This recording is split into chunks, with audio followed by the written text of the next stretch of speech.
Hello, welcome all back to the podcast of Boardroom to Backend. Today's guest is a dynamic force in technology leadership. I have with me Thomas J. Sweet, a seasoned executive strategist and a technologist who currently leads digital transformation and cybersecurity across the private equity portfolio landscape. With over 25 years of experience spanning startups to enterprise giants like Microsoft and GM Financial, Thomas brings a rare blend of technical depth and visionary leadership. In 2023, he was honored with the Tech Titans Emerging CIO CTO Award, recognizing his forward thinking leadership and lasting impacting on enterprise innovation. Thomas is also a committed contributor to the cybersecurity community, serving as a question writer for ISC certification exams, helping shape the standards for tomorrow's security professionals. Outside the office, he actively engages with executive leadership networks, including the Society for Information Management and Elevate Exchange, where he both learns and shares experiences with other IT leaders. Whether security companies leading high-stake cloud migrations or scaling future-ready teams, Thomas is known for his ability to translate vision into execution and to do more with less, all while cultivating a culture of trust, resilience, and adaptability. So, welcome, Tom. Thank you so much for being part of this today's podcast. Thank you for inviting me. So, Tom, let's start at the very beginning by learning about what first drew you into the world of technology and what has kept you inspired over the decades. Sure. I graduated with a degree in civil engineering, which is, I specialized in a little bit in structures, so structural analysis and such. And my first job out of college was working for the Mass Highway Department. Now, I graduated not knowing computers, honestly. We had a Fortran class and I kind of worked my way through that, dating myself, obviously. But I worked for the Mass Highway Department, and that was mostly a dead-end job. But I did pick up some computer skills there and started playing around. And I had a friend who worked and they called it high tech those days, right? They didn't call it IT, they called it more high tech. And that was in Massachusetts. If you look at Massachusetts in the 80s and 90s, that was really where most of the technology was, either Silicon Valley or in that. I left the state and I went to work for a private consulting company in civil engineering and really didn't like it. And when you kind of had to understand what was going on in the industry at that time, Massachusetts had this huge project, this big dig central artery project, and people from all over the world moved to Boston for this project. And then Boston and New England has 30 or 40 engineering colleges and just an awful lot of people. And too many people for the number of jobs. And I had an opportunity to make a jump to NEC Computer Systems Division as a contractor. And I left for about 40% more money to go test computers. And that was really my dream job. I jumped into IT as someone who tested new computers with Windows NT4 or Windows 98 and made sure that the computers worked and all the peripherals. But they were different back then, right? Laptops weren't as advanced. But that was a really great opportunity, and I've been in it ever since. And I like it. I have a natural. It's been a really good career. Awesome. I mean, I must admire the transition that you have made from civil engineering into the field of computer science.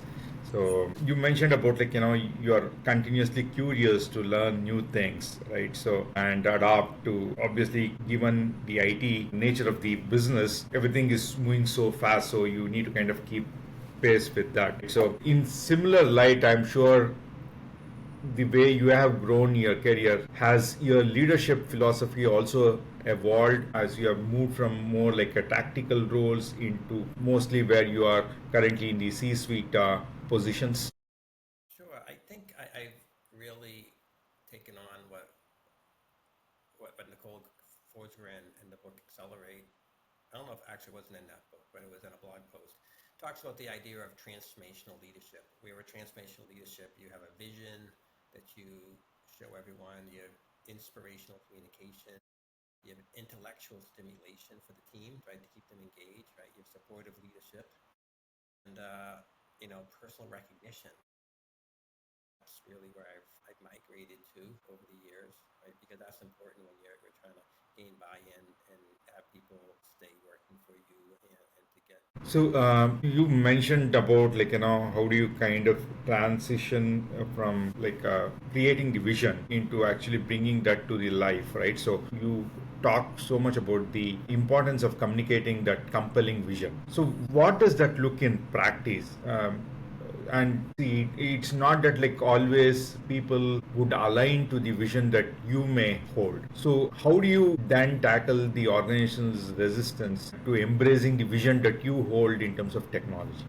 I think it's asking a lot of questions and understanding what their motivations are and explaining them. When I came into this role, we had acquired two companies. I was the third employee of they'd already had acquired two companies prior to me. There was just a lot of things from a cybersecurity perspective that had to change, and it wasn't a lot of time to change it, right? Certain things are non-negotiable, like multi-factor authentication or very basic security practices. And so trying to understand what their resistance was and explaining to them the why. And one way I did that was always showing them, hey, you know what, here are your passwords. They may not be your current passwords, but those were your passwords at one point. And here's everyone that works for you, and here's what their passwords were, they were pretty basic passwords. And just explaining, like, this is the world we live in. And the world you grew up in. I used to ride my bike all summer. You'd leave the house at 8 in the morning, and your mother wouldn't see you till 5. Yeah. You had a dime to make a phone call because we had pay phones back then.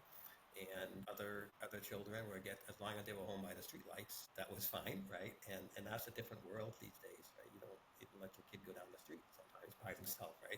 So the world I lived in isn't coming back, and I grew up in is not coming back. Cybersecurity perspective or business is not coming back, right? It's not going back, right? You have AI that's going to change everything. You have new technologies. You have the way people's job functions change. It's trying to explain the people who made buggy whips, the people who made TV tubes don't have jobs anymore, but jobs are changing and new jobs are available, and trying to explain all that and wrap that into one package, right? Here's the why. Here's what's happening. Got it. Yeah. So, and when you are translating this vision into execution, like, and you are trying to kind of bring that alignment between the strategy and the organizational goals that you have, where does the alignment typically break down? Like, where have you seen perhaps in, because you have taken multiple roles, and technology is seen mostly in non-tech organizations as an enabler, right? So, and it's not like the key function, but it's very important to kind of align that. And where do you see that there might be certain breakdown between the organizational goals and the technology strategy that you are crafting, and how do you kind of fix it? I think it has to do with fear. Okay. And so when you look at some of the business partners and organizations I work for, there's a fear of change. There's a fear of someone coming in and disrupting what that person has built over a number of years. And you have to assume everyone's intent is pure. But I've seen cases where I think the business partners aren't as familiar with technology. They don't chosen the vocation of IT as their career. So I see that. I also see communication and trying to make sure that people understand the why behind things. And the other piece of that is when there's too many layers between the executive leadership, between the project team and the executive sponsor. So the executive sponsor may want a particular project done a certain way, and then there's 4 layers beneath that person who then works with a business systems analyst in IT who then translates it, and it comes back with the wrong project. And I think a lot of times Agile is supposed to solve that, right? If you go to more of an Agile methodology, you have a product to ensure that the business needs are met. But when there's too many layers and too many misunderstandings, you have people who may not want to talk to someone else, so they're going to make the decision they think is correct. So another thing that comes to my mind looking at, like, what you briefly described earlier was like when you came into this role, you did mention that, like, there were already a couple of acquisitions. So, and generally when you walk into such environments, or like when you are trying to kind of make multiple acquisitions, you also are getting in a lot of technology that is coming in, right? And every organization or every enterprise might have adapted a different technology roadmap for itself. And now when you are bringing this multitude of organizations, there is a high chance that there are a lot of legacy systems that are dominating. But you are actually driving the transformation here. So that means you are trying to kind of prioritize modernization, but you also can't disturb the business operations. So how do you handle this delicate scenario? I mean, there's kind of two parts to this question, because I'm blessed in my role. Yeah. We don't have a whole lot. Right? We're a construction company. We design, build, and service Yeah. industrial refrigeration systems. So for us, as an ERP, which is obviously a lot of work for everyone, about a third of the CIOs in the world have probably lost their jobs when ERP implementation gone wrong. But we're migrating mail, we're buying new systems, we're enrolling everyone in the same M365 tenant. And with that, we have a lot of automation that just makes everything just kind of flow. Now, I understand not every organization is like that. And so when you have other organizations, I've talked to some of the people in my community, and they've had strong challenges with business partners who don't want to change the older legacy system. She had a strong talk with their business partners and said, look, if one or two stores fail, we can probably handle that. And this was a retail company, which is no longer in business. But she said that all of a sudden, if there's a cascading failure, we can't fix it and we can't recover from it. And so a lot of times here, the best way to explain this is to explain the business risk. Explaining that technology, that the risk to the business is we will have to, or explaining the risk, because a lot of, I do that today. I explain, hey, we're doing these projects because of risk, for example, like getting, so whatever that is, and they don't care about reducing their tax services. It's reducing the risk that, a threat actor could obtain. So what I hear is like, if you are able to kind of paint like what could be the potential business risks that are there in continuing to use the legacy systems without adopting the modernization, that perhaps clears a lot of, the resistance that might come your way and can pave path for embracing the modernization. That's what I'm. And also, you have to consider your employees and the age of your employees if they're near retirement and such, because if you're going to continue business operations in the future, who are the people who are going to do that work in the future? And if it's old systems and old COBOL, right, there's fewer and fewer people who are willing to take on those jobs. And so how do you get employees in the future? Because eventually the employees who know the COBOL are going to all retire. Many of them have. And there's this example or some of the old mainframes. So you have seen a lot of changes. Now, how do you see the role of the CIO evolving in the next 5 years? Like, where will the CIOs be spending most of their time? Because there's a lot of innovation that is happening. And will it become more business driven, innovation driven, or like, or something entirely new? I think it's going to be more innovation driven. And let me kind of preface this, right? This is a question that many people have differing opinions than me on, right? At one point, the CIO was really technical, and then we kind of heard that the CIO should be a non-technical person that knows nothing about IT, but whose superpower is relationships or whatever. And we've heard that. But as we start looking at how is AI going to affect your company, how can you use AI as a differentiator? How can you use other new to have technical leadership at the top? You can't have a CIO who carts around a tech person to every meeting because he or she can't explain anything. Yeah. So I think it's going to require someone who has a love for the craft. And I don't know how many people have that. Hmm.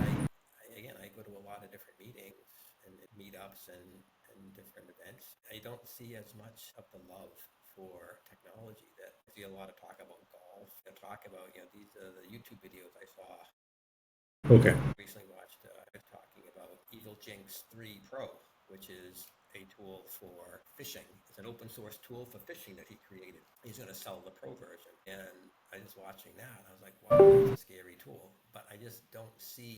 And so in the future, I think companies who have leadership who has a love for the craft, right, are going to be successful. Sorry, I had a technology disruption here. So suddenly the internet went out. I don't know what happened. So sorry. You want me to start back over with where the CIO? Yes, yes, yes. No, I think you were talking about like when you go into the conversations. Generally, what you are saying is like rather than the love of the technology, they are talking in multi. I mean, for sure. So yeah, people are going to talk, and that's fine, right? That's not a Yeah. problem. But what I don't see in general is as much love for the craft. Now, I was at the H&P strategy event last Thursday, so a week ago from today, and I sat beside another CIO who is engaged in private equity in a similar type role to me, and he's all into this too, right? And it was great. We're sharing stuff, we're sending scripts back and forth. tips I've made, little tips he's made, I'm learning from. And so that's what I think is you're going to see in the future is people who can watch some YouTube videos at night and say, hey, here's how people are implementing AI, or here's a new tool. Or I don't know if I mentioned before we got cut off about, watching, some of these DEF CON talks about how people like Cooper Gretzky are creating Evil Jinx Pro, which is a fishing Yeah. tool. Yeah.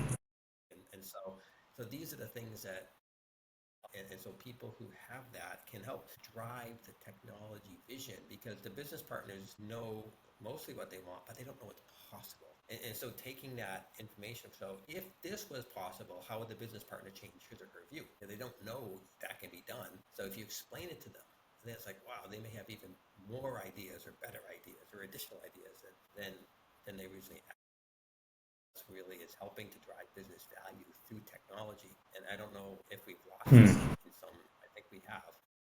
So, Tom, shifting towards more of like the data analytics and like the kind of decision making that you have to do. Again, you have worked with a lot of complex data ecosystems, and what business needs generally is the actionable insights.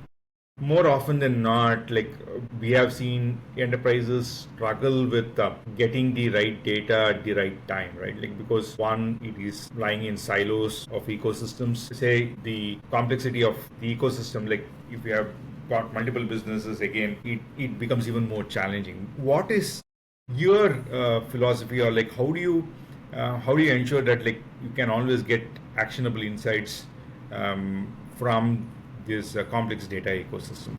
In the companies I work for, I mean, some of them were really restrictive on the data. Now I understand is personal information, is certain aspects that have to be confidential.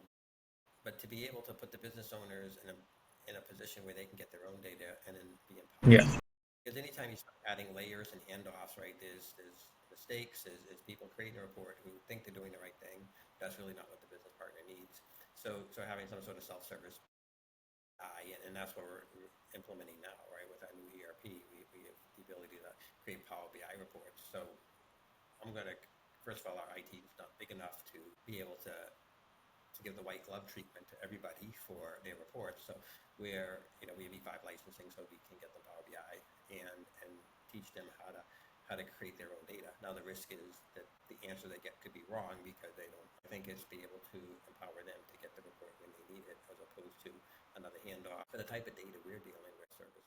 So when you say Power BI, now we are also exploring some newer aspects to Power BI, like using a Copilot inside Power BI, which can again help the business users to engage. So we do have Copilot and we have ChatGPT, right? So we have licenses, the Copilot team. And first step is just trying to get the business partners to learn Power BI and learn the basics of it, right? And then once we have that, then I know even with Power Automate, there's a Copilot piece of Power Automate where you can just ask it to create a graph based on this data. It'll create the visual basic applications code behind the scenes. And it's like, oh, wow, I couldn't have written that, right? And it may not be 100% right, but it's good enough that you can edit it afterwards. But it's teaching what's possible and showing them what they can do. And so, on your own, when you are trying to kind of make decisions, or what has been your decision making model, and especially if you are looking at security based decisions, or new technology that you have to kind of onboard, this might involve taking some high stakes, right? Calls. So, how do you kind of handle that? Or what's the decision criteria that you generally use? Yeah, so when you think about this, back when I worked in the supermarket in high school, one of the managers told me, he says, God gave you 2 ears, 2 eyes, and 1 mouth, but he gave you most of. Yeah. Right? So doesn't mean I don't violate that occasionally, but yes, right. It's trying to first understand, and then maybe like an OODA loop. But ultimately, when it comes to something like cybersecurity, you do have to act. Security can't always be a consensus-driven approach, right? Because there are people who don't want to be inconvenienced in the least. Yeah, so usually it's getting that I would say consensus, locking them out. And again, a lot of these things involve technical data and technical inputs. And again, in your nature of business, you are perhaps the only one who is anti-technology. Most of the other team members come from the business standpoint of view. So you already mentioned that like you have to kind of highlight the business risk to kind of communicate to them the importance of technology. Other than that, like how do you kind of communicate this technical data insights that you are seeing to the non-technical stakeholders? A lot of times I use Okay. analogies. I use analogies of food, like food, right? A lot of times it's food, right? And, for example, so far we purchased 8 companies, and one of my analogies is like it's trying to teach 8 different grandmothers how to change their spaghetti sauce recipe when they've been making spaghetti sauce for 40 years and they learn from their mother. And so people can understand, like, and you laughed, right? Yeah, yeah, it's, some people, their spaghetti sauce recipe is their family secret and they've made it that way forever. And then to try to teach someone it, okay, well, yeah, it could be slightly different, right? Because if we have selling that spaghetti sauce in different parts of the country, we want IR Pros Original to taste the same, no matter if you buy it in Arizona or Seattle or Dallas. So not sports analogies, because not everyone there are people who always use sports analogies, but you have people from different countries. Like in Dallas, football is really popular. But if you take someone who grew up with cricket or soccer, right, they're not going to understand the football. So I use that. Or another food analogy is, cooking for your family is different than cooking for your relatives, which is different than cooking for an extended family, which is different than cooking for a church supper, right? And so how you cook for your family or your brother-in-law and his wife and 2 kids is going to be different than if you have to cook for church supper. Like, it's radically different, right? You're going to run out of forks. You don't know where the ketchup is, right? Those are the types of things that you deal with in much larger. And to try to use those types of analogies to explain it, I've had a lot of luck with that. Like that's Yeah, I think I really like the analogies that you quoted there, which makes it very, very effective and very simple to kind of grasp as well, right? So, and appreciate what you're trying to kind of do there. So, when we think about detailed transformation, like, there are several things that come to mind in the last 8 to 10 years that has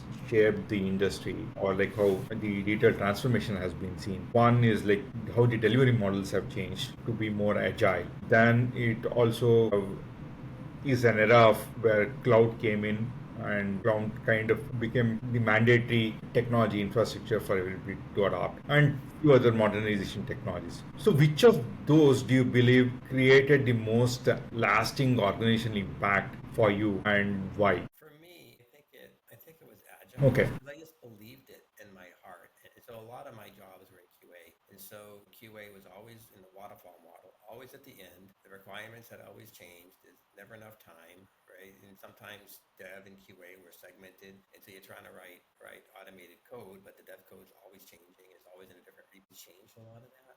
And so for me, I was trained by Ron Jeffries, who was one of the signers of the Agile for some of it. So I like that. And cloud also. I mean, I was training my team in cloud at GM Financial, and we were a QA team, and we were learning cloud. And everyone was like, "Why are they learning Hmm. cloud? We're never going to go to cloud." And then GM Financial hired Deloitte. They started taking my team members from me, borrowing them for 2 weeks to flatten the curve. And then 8 months later, I still don't have them back, right? So Can you actually give an example or explain to us like how an initiative where innovation and adaptability helped your team to outperform the expectations?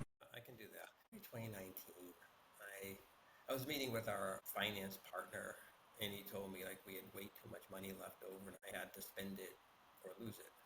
And so I was like, okay, well, let me find a way to spend it. That's good. I was trying to upskill my team, right? 'Cause I had a QA team that was really manual testers, and okay, how do we do that? So I created a program where we're gonna we purchased, you know, we purchased training for 60 of them. So we had a program with Tarrant County College in Fort Worth, and I had a custom class, 2 custom classes of 30 students each, go and learn programming at night. And so we completely paid for that, for them to go to school twice a week to learn programming, right, to help get them upskill for those who needed that. And then I had a deal, right, where they had Linux Academy accounts and they could learn cloud. And I worked with the CIO to get 1 hour per day for training. and that didn't go over well with a lot of the other leaders, right? The CEO was like, I need to reskill my team. I need, an hour a day Yeah. dedicated towards training. So the users could, they could do it 4 hours on a Friday, however they had to do it, but it was roughly an hour a day against our deliverables so we could train. And so there was, and then I just said, well, we're going to go to Microsoft Ignite, which is a big Yeah. conference. It's like $5,000 when you figure out the ticket and the hotel and all that stuff. It's about $5,000 at a contest. And so typically, where I was a GM, right, financially, you couldn't only manage, like individual contributors never get to go to a conference. And so I said, we're going to do a drawing. And so based on certifications, you get, one ticket for this one, you get 3 tickets for this other cert that's harder. And we had a drawing, and we had over 150 certifications on my team. Right now we had 130 people, but we had like 150 certifications because I opened it up to other groups too. So it wasn't just about my team, it was about lifting the whole company. So we had about 150 certs from that contest, and then we picked people to go to Microsoft Ignite. And then eventually we pushed upon that, and that was over 500 certs in the organization by the end of the year. Now I know having a certificate doesn't make you an expert, but if you take a company that wasn't cloud, and all of a sudden you have over 500 cloud certificates in Azure, certifications in Azure, well, you've had some training, right? Or you are far more prepared. And so this was, started with my team, the QA team, that was looked down upon, and they even considered us on par with the call center or the hourly wage team members who used to answer calls about if someone's loan is late or whatever.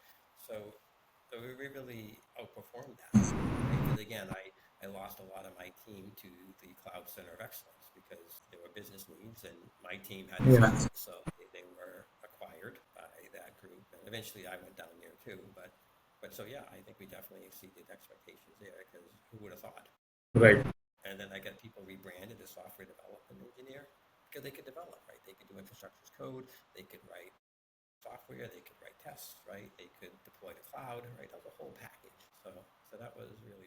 No, I think that's a great example because your investment in people and helping them to kind of upskill not only help the organization but also the individuals to kind of place themselves in a much better opportunity and better career path, right? So, And I was part yeah, of it too. I was leading it, right? I was getting the certifications right, myself. So it wasn't like I was just barking orders with a bullhorn, right, right? I was like, hey, you know what? I'm beating everyone yeah. here. Come on, don't let me beat you. You have, don't let your boss beat you. You can do this. Yeah, yeah, true. So, Tom, in a way, you seem to maintain a very entrepreneurial mindset, right? And though you are functioning inside a larger organization, where for whatever reason, generally bureaucracy seeps in, right? So, how do you kind of make sure that you can still operate that way and be successful? You have to understand that you're the CEO of you, of your own Hmm. career. And again, growing up in Massachusetts, I seen companies like Wang, CompuGraphic, Digital Equipment, Prime Computer, Apollo Computer, right? Come and Yeah, go. Where there are some companies that have been around for 50 more years in high tech or IT, right? Companies come and go, and there's a new product, someone beats you, and you go out of business, right? So you have to always be nimble with your career. I've seen too many people who were been out of work, and I think there's probably people I worked with Microsoft who got laid off when they closed the Denver office who haven't worked since. I know people who just they've given up, and you have to understand that you need to adapt, and you need to always keep learning, you need to always keep growing, and that's what keeps me, because I don't have to worry about finding another job yeah, because I have the skills. I'm current. I know AI. I know machine learning. I know these different things, and I can deliver business value in any organization. Having that continuous learning and understanding that no one is responsible for my career except for me. How do I always make sure that I am viable in the market? And that's where some people forget is they kind of coast. And then all of a sudden, and I've seen it in a number of different companies where someone's like, I signed up to be a manual tester 12 years ago. This writing automation is not in my job description. It's like, well, your job description's changed, by the way, if you haven't looked. But regardless, the job you had isn't available anymore. yeah, Keep changing. And AI, right, is going to affect everybody. We use so much ChatGPT to write code, especially for a lot of what we do with the system administration yeah. level. Boom, you just type it in. Boom. I can save I mean, a lot of times people talk about AI projects, they need millions of dollars. You spend 4 million, you save 17, but day to day, you can spend 30 seconds and save about 20, 30 minutes, right? If you look really tactically at that. And you do that several times a day and you gain a lot of efficiency there. And trying to explain to people that, hey, you know what, you can write the press releases, you can take the legal documents and have it uploaded and look at it. There's so many different ways that you can use this to improve your life. And a lot of people are like, yeah, I've heard of it. And even a year ago, I was like sick of hearing about AI. I'm sick of hearing about it. But now that I guess I'm a believer, I have a different view now. Yeah. So it looks like, I mean, you are always at the forefront of learning yourself. So just continuing on that thread, what is one technology or tool perhaps that you have actually personally learned in the last 6 months or so, and how have you been using it? So I would say it's in the past 6 months, it's probably been ChatGPT, and we've been using it to write PowerShell code for Intune remediation, so we can deploy apps and secure the Okay. organization. We're using it for content creation on the website. So when we want to create a new press release, we have a new employee, we want to write content, we can go in and generate that amazingly fast. And if I want to search for things, and if you include with Microsoft Copilot, it can search throughout your whole tenant with whatever you have access rights to. And I can type something that says, give us a list of all our tax IDs. And it'll go through and find all the tax IDs. I'm like, oh, well, right? Save me a bunch of time from just looking for a tax ID from some file. If you get a lot of files, when you get by 8 companies, right? There's 8 different data structures for how folders are shared and stored. And so never the same, and every company that you acquire insists that their way is right. And so you got to look at what battles you need to fight. Yeah, they want a folder structure is different, and that, again, I got other things to fight over. But using that type of thing, and now I'm looking at retrieval augmented generation, or RAG. So we can use the open AI interface tied with Azure Yeah. Search, and I can create my own internal ChatGPT for the service technicians to search for troubleshooting guides and such, right? And we're just trying to go through, because there's a cost, right? And it's like everything else. Everyone wants a website, but no one wants to put content on it. Same thing with retrieval augmented documents, is you have to get the right documents in order to fill that in. You just can't give it 30,000 documents and expect that it's going to give you the right answer. Plus, you're going to pay for 30. Awesome. Yeah, thanks for giving those examples there. So, just going more towards the cybersecurity aspect of it, like what are some of the rising concerns around cybersecurity that you see? And of course, you spoke about the AI and how you need to constantly be vigilant about all of it. So, what are other cybersecurity threats that you are seeing, and what practical steps do you recommend for building some resilient IT environment? Sure. So about cyber is about 50% of my job, sometimes more. When you look at it, I mean, if you start at the endpoint, it's removing admin rights from the user, right? That way they can't install malware, they can't install, if they get phished, hopefully the phishing doesn't execute as admin, right? So there are tools like Auto Elevate or admin by request that allow you to remove admin rights, but still elevate if the user needs to be admin for a given task. Making sure that all the computers are deployed in something like Intune, completely hardened with attack surface reduction rules. We really look at our Microsoft Secure Score and M365, and we're over 4 times higher than some of the companies we've acquired. Like we're a really, really good Secure Score. There's tools like Halcyon for anti-ransomware. There's conditional access policies. So with us, only company devices can get to M365. So if someone does get phished and the token gets stolen through Evil Jinx, well, the threat actor can't. And the latest thing we're looking at is what we call SquareX, which is browser detection and response. So it helps, it runs detection through the browser as a force plugin. And I mean, that's important because even though we have really good phishing detection for company email, someone loads up their Gmail and gets phished, well, the company email service isn't going to detect that because it's looking at our Exchange server. So that'll help, that piece there. And then there's also the principles of separation of duties and least privilege, right? We have maybe 60% more AD groups than we have people, right? We break everything down into different AD groups, whereas some of the companies we've acquired, there's been 2 AD groups for the whole company. I'm like, wow, everything just wide open to everyone, right? And so if someone does get phished, right, there's the ability for at that other company for them to get. Whereas, and then we have MFA, we have 502 keys are non-phishable, and and again with the Power BI data mart, start connecting with ERP. Now you get payroll and everything else in there. And are there any specific AI tools that are getting built in cybersecurity that you are evaluating or you have come to be aware of? Yeah. Are there any AI tools for cybersecurity that you are evaluating currently? Well, not really any AI tools specifically. Okay. I'm sure there are some. I know there's like Microsoft Security Copilot, and I know that there's some SOC 2, some security operations centers that are using AI. But I mean, a lot of times that's around logging, and I know that from most of what I've been hearing is a lot of these SOC vendors have been reducing their staff by 80-90% by using AI. And eventually that will hit. I mean, I'm sure that in a matter of time, sell me that. But it's also vulnerability management. Like I've been to different events, and they always talk about phishing's number one, ransomware is number two, and vulnerabilities are number three, right? So we have several different ways to patch systems.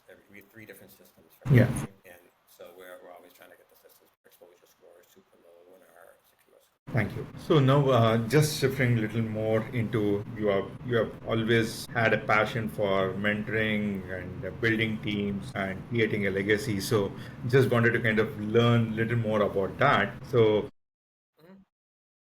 what's been your approach, whether it's building small or big teams, in trying to kind of get the right team members and retain them and also energizing them to become high performance teams? I think part of it is having that relationship with them. When I went to GM Financial, I took over a team of 130 people. And within about 3 months, I knew everyone's Yeah. name by sight. And I always had like relationships, but I had, I guess, relationships with about 100 of them. I mean, some people are just going to be quiet and don't want anything to do with you. But and the concern was like, why is he talking to their teams? Because there's multiple layers, right? There's 3 layers of management between me and the end person, the end user, not the end user, I mean the individual contributor. But I mean, they're on my team, right? And so understanding who they are and learning about them, right? That goes a long care. Yeah. And they may not have ever seen that, right? It was just like off-putting for some of them. That like, why was I talking to them? Were they in trouble? Was I watching them? No, I'm just trying to. My success depends upon them, and I want them to feel good about their job, feel like someone cares about them, and I think that's been helpful. I mean, in my direct reports, right, I'm having weekly one-on-ones with them, or trying to understand what their motivations are, trying to help get them mentorship. And I had people I was working to get external mentors, and like for the women that work with me, I'd always try to who would volunteer or be encouraged to mentor one of my female leaders, because I want a different perspective. I want a different perspective from the employee that I work for. I wanted them to get a different, because by having someone external, they can speak more freely, as opposed to being afraid, well, if they talk about something at work, then it'll get back. And that's really a good thinking. I haven't seen many leaders do that, like where you bring in somebody external and just to make sure that like they have a different gender perspective and they are able to kind of coach them well, which may Yeah. which we may often fail at doing so, right? So Yeah. And you wind up owing a lot of yeah. favors, I tell you, right? Because you gotta eventually those favors will come due. It's and that's why being engaged in the industry is important, because you can build those relationships and call on someone. And the other thing I heard, and I haven't done as well at, is I listened to one of DevOps campaign casts from years back, and the guy, I forget his last name, Josh, and he was at Ticketmaster, he was their CTO. He would go to a lot of meetups for individual contributors, such as the Python meetup group, or the, I don't know, pick something, AWS meetup Hmm. group, and just engage individuals at those events, Hmm. because he wanted to learn what their views were, what were their views of Ticketmaster, what were their views of the industry, right? What problems were they seeing at their level? And I need to do a better job at doing that, because you can learn a lot, and you can, that's another avenue for attracting talent. But a lot of times CIOs hang out with other Yeah. CIOs, and all they do is try to find out. They're all like 60 or 70% are all applying for the same job. And so the CIO event is just a bunch of people looking for the next gig, whereas they really should hang out with the chief marketing or the chief financial officers, because the CFOs just talk about how they hate IT and they just wish they knew some good people. Again, great insight there, Tom. Continuing on the same point, like you also may be in a position where you can recognize the leadership blind spots that you see in the emerging tech leaders, right? Like when you are mentoring them and when you are also speaking to them, where do you see currently the blind spots with the new age tech leaders or like what? They don't have the ability to engage more senior leaders. And when you look at most big events that CIOs go to, there's a minimum entrance requirement. And even like some of the Gartner events, like I can't go to. We're not a $3 billion company, and there's a minimum revenue of $3 billion to be considered an invitee to the Hmm. event, or you're not allowed to go. And so if I can't go to some of those events, I mean, I could go when I was at GM Financial, even though I had a lesser Yeah. role, but because they thought that there was more money available to purchase things. Yeah. So, but there's so many people who don't have that, they don't know how to. I think there's a gap in industry, like a real way to get the next level into engagement, into learning, into exposure, and I mean, what I've recommended to some people is, and I don't think anyone's taking me up on it, is some of these big events, there's always someone checking in people, right? Giving them a badge, signing off that you attended. I mean, volunteer to do that. Then you're exposed to all the CIOs or CISOs or whoever that are coming into the event, and you volunteer. Hmm. Yeah, you're going to get up in time, but you're still indirectly meeting Yeah. people, and you're indirectly engaging in conversation. Right? So finding creative approaches to that. I just wish that I need to do a better job myself at reaching out to others, and then that's why I did the mentoring with Tech Allies, because it's just as one person, Yeah. but it is making impact on that one person. And we shot a video last week, and I think it's been, it's one of my top performing videos in the past 3 or 4 years. Hmm. Like, I haven't had that Yeah. many views in about 4 years, and so there was definitely some engagement, and that really helps the mentee gain some confidence. It gets her exposure, and I think there are some people who kind of were hoping I would do it for them too. Right? Yeah. And I can do my best. I can't solve world hunger and everything else with just one person, and but you can do what you can. True. True. Very true. So now making it more in terms of like fun and something to learn more about your personal stuff. So is there one book that you think every technology leader should read? Yeah, there probably is. Right? I think, I was doing so many books on audio, and they're all at double speed, and I did 60, I don't know, 40, there's so many, and finally I just quit books. Like, I get so sick of books.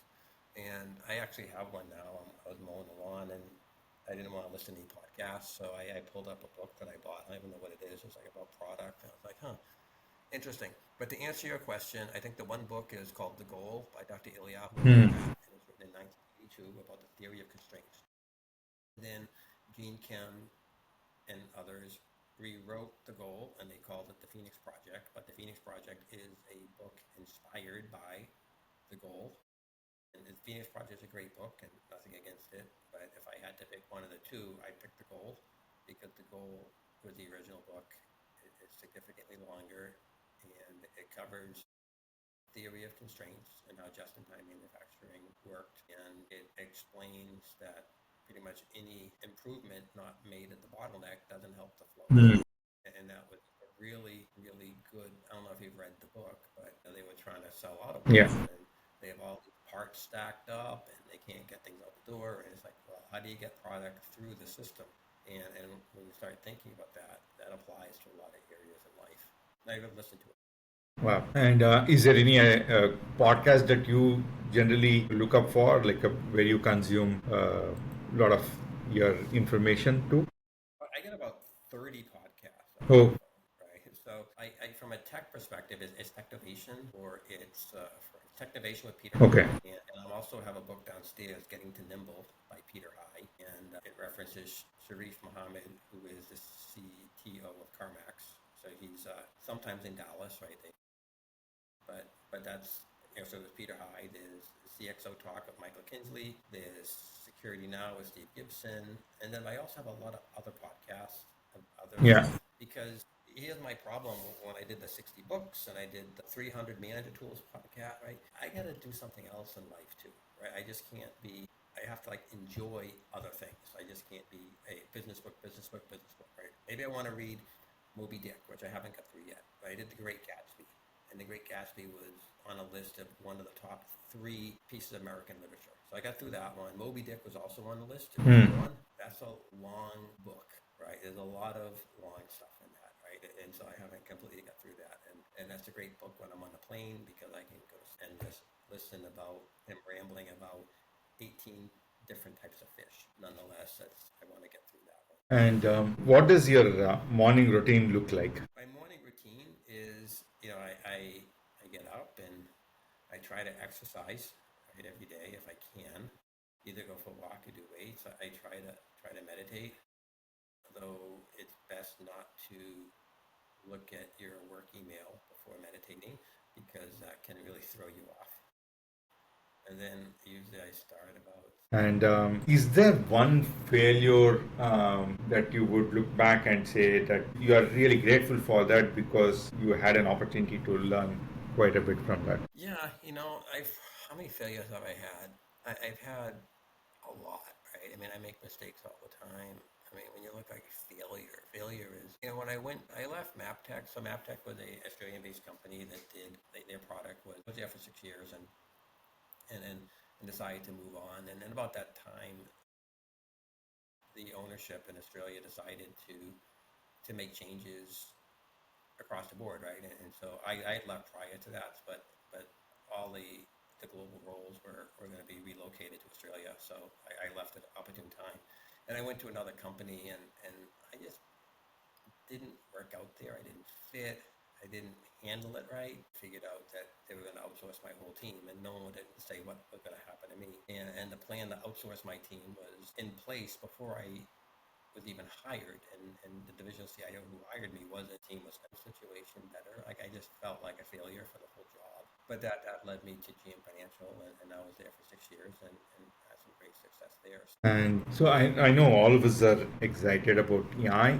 Apart from AI, is there one technology or something that makes you very excited about the future of tech in the next decade? So aside from AI, I think the ability to create audio and video is going to be really disruptive, right? You've seen the companies with an S, right? I don't say solo, but there's a new AI application that can basically create movies, and it's the fake voices, the voice generation, all that I think is very exciting. It's going to change how movies are made in entertainment. That's an area of disruption.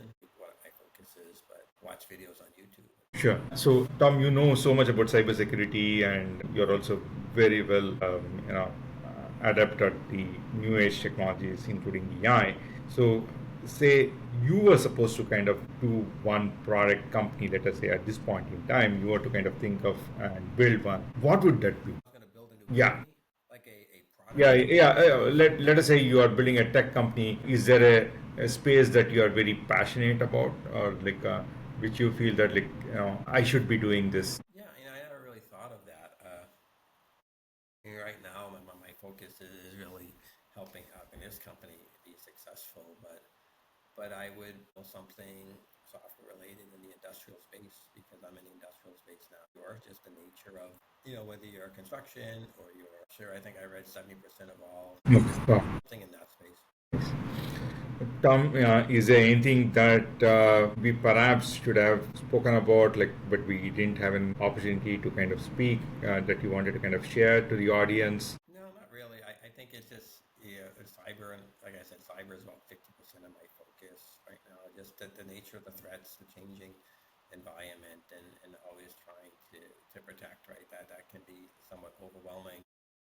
And if you're listening to this and you get mad at your cyber team, understand like they're not personally trying to attack you, right? They're trying to protect you. So understand that they have access to information that the end user doesn't have. And so the end user sees the inconvenience, but they're not seeing the threat models or the threat analysis that's security. Even though I did cloud security at my previous job, I still have a different respect now for the cybersecurity team area of my own. And if people have to follow your work, is LinkedIn the best place to kind of follow? So I have a website, thomasjsweet.com. Okay. I don't do much with it. I need to kind of follow up on that, but my Hotmail is Thomas J. Sweet. My LinkedIn's Thomas J. Sweet. My website's thomasjsweet.com. So that's, if you search for me, you can find me, or there's one other gentleman that passed on. Tom, I'm deeply grateful for speaking to me today and giving your time here. For me, it has been a great learning exercise. I really appreciate it. Thank you so much for doing this.